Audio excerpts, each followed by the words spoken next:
3 ఏళ్లు వెయిటింగ్. 'తేరి' రీమేక్ అంటూ వచ్చిన కాంట్రవర్సీ వీటన్నిటిని దాటుకుని థియేటర్లోకి వచ్చిన power star Pawan Kalyan movie 'Ustaad Bhagat Singh' ఎలా ఉందో రివ్యూలో చూద్దాం. స్టోరీ విషయానికి వస్తే, భగత్ సింగ్ ఆదర్శాలతో పెరిగిన ఒక పవర్ఫుల్ పోలీస్ ఆఫీసర్ గా మారిన ఉస్తాద్ భగత్ సింగ్ పవన్ కళ్యాణ్ సీఎం కుర్చీ కోసం నల్లనాగప్ప ఆర్ పార్థిబన్ అనే ఒక పొలిటీషియన్ కి పవన్ కళ్యాణ్ మధ్య గొడవేంటి, సీఎం కాకుండా నల్లనాగప్పని పవన్ కళ్యాణ్ ఎలా అడ్డుకున్నాడు అనేది ఈ సినిమా యొక్క మెయిన్ పాయింట్. రివ్యూ కేవలం జెన్యూన్ గానే ఇచ్చేదే, ఏ ఫ్యాన్స్ కి రిలేటెడ్ గా ఇవ్వను. పవన్ కళ్యాణ్ గారి ఓజీ రివ్యూ కూడా ఇచ్చాను. ఆ మూవీ ఎలివేషన్ కి, ఆ స్టోరీ మూవీ ఓ రేంజ్ లో ఉంది. కానీ దీన్ని కంపేర్ చేస్తే నాకు అనిపించిన ఒపీనియన్ ఈ రివ్యూ. ఆ మూవీ ఒక కాన్సెప్ట్ వేరు, ఆ మూవీ ఎలివేషన్స్ వేరు, ఆ సాంగ్స్ వేరు, ఆ బీజిఎం వేరు. కానీ ఈ మూవీ చూశాక నాకు అనిపించిన ఒపీనియన్, మూవీలో ఉన్న మైనస్లు, డ్రాబ్యాక్లు, ప్లస్ పాయింట్స్ ఇవన్నీ ఈ రివ్యూలో ఇచ్చాను. ప్లస్ పాయింట్ విషయానికి వస్తే, Pawan Kalyan swag.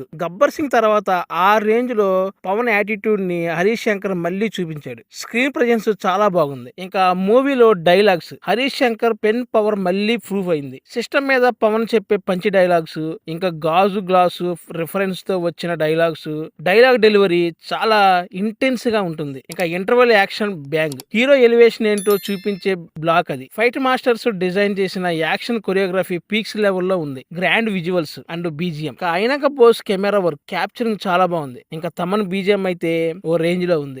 Minus point విషయానికి వస్తే, main drawback out dated story. Commercial format పేరుతో ఒక పాత స్టోరీని రుద్దాడు. ఫస్ట్ హాఫ్ మొత్తం ఎక్కడో చూసిన పాత సీన్స్ నే రిపీట్ చేసినట్లు ఉంటుంది. విలన్ బెదిరించడం, హీరో వెళ్లి స్టైలిష్ గా వార్నింగ్ ఇవ్వడం, నెక్స్ట్ ఏం జరుగుతుందో ముందే తెలిసిపోయేలా స్క్రీన్ ప్లే చాలా బోర్ కొడుతుంది. ఇంకా ఇద్దరు హీరోయిన్ల ట్రాక్, క్యారెక్టర్స్ కి అసలు స్టోరీకి అస్సలు సంబంధమే లేదు. అసలు వాళ్ళు మూవీలో దేనికి ఉన్నారు అనిపిస్తుంది. దానికి తోడు ఎడిటింగ్ చాలా కన్ఫ్యూజింగ్ గా ఉంటుంది. ఇంకా శ్రీలీల చేసే రేడియో జాకీ గలగలా విత్ లీలా అనే ఆర్జే ఎపిసోడ్ కామెడీ వర్కౌట్ అవ్వకపోగా విసుగు తెప్పిస్తుంది కూడా. అలాగే రాశి ఖన్నా క్యారెక్టర్ అసలు ఫస్ట్ హాఫ్ లో కనిపిస్తుంది, సడన్ గా మాయమైపోతుంది. ఇంకా ఒక రొమాంటిక్ సీన్ నుండి సడన్ గా ఎలాంటి కనెక్షన్ లేకుండా పొలిటికల్ యాక్షన్ సీన్ కి కట్ అవడం ఎడిటింగ్ లో ఉన్న పెద్ద మేజర్ డ్రాబాక్, మైనస్ కూడా. ఇంకా శ్రీలీల లవ్ స్టోరీ, అసలు సెకండ్ హాఫ్ లో ఆ లవ్ స్టోరీ ఏంద్రా బాబు అనిపించింది. అంటే అసలు ఎందుకులే, అసలు నాకైతే బోర్ కొట్టింది కూడా ఆ లవ్ ట్రాక్ అయితే. ఇంకా సెకండ్ హాఫ్ లో ఎస్పి బాలు గారి పాడిన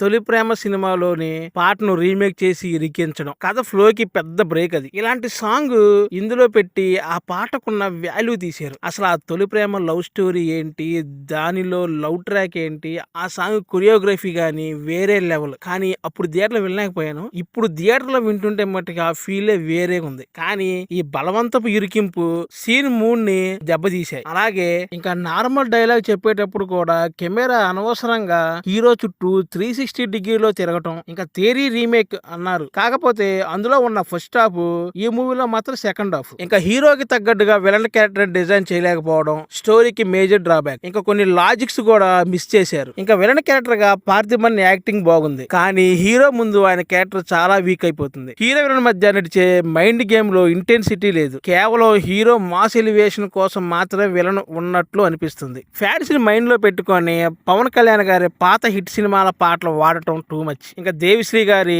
సాంగ్స్ కూడా ఇంపాక్ట్ చూపించలేకపోయాయి. అసలు పాటలు అయితే గుర్తుండవు, అర్థం కావు కూడా. సాంగ్స్ కంపోజ్ విషయంలో మట్టికి మూవీలో డ్రాబ్యాకే. కానీ బ్యాక్గ్రౌండ్ మ్యూజిక్ తమను చింపేశాడు. మూవీ స్టార్టింగ్ ఒక పొలిటికల్ డ్రామా లాగా స్టార్ట్ అయ్యి, మధ్యలో లవ్ స్టోరీ ఒకటి యాడ్ అయ్యి, మళ్ళీ చివరిలో ఒక రివెంజ్ డ్రామా లాగా ఎండ్ అవుతుంది. ఓవరాల్ గా ఉస్తాద్ భగత్ సింగ్ స్టోరీ లాజిక్స్ పక్కన పెట్టి కేవలం Pawan Kalyan mass swag, dialogue delivery కోసం, ఆ పొలిటికల్ యాటిట్యూడ్ కోసం థియేటర్ కి వెళ్లే ఫ్యాన్స్ కి మాత్రమే నచ్చే సినిమా. రిమైనింగ్ ఆడియన్స్ కి అయితే పెద్దగా ఏమీ అనిపించదు. నా మట్టుకైతే ఓకే, పర్వాలేదు. కొంచెం స్టోరీ లేకపోయినా గానీ పవన్ కళ్యాణ్ గారి ఎలివేషన్స్ కోసం, డైలాగ్స్ కోసం వెళ్లి చూడొచ్చు. ఫైనల్ గా ఈ మూవీకి నా రేటింగ్ 2.4/5. Thanks for watching.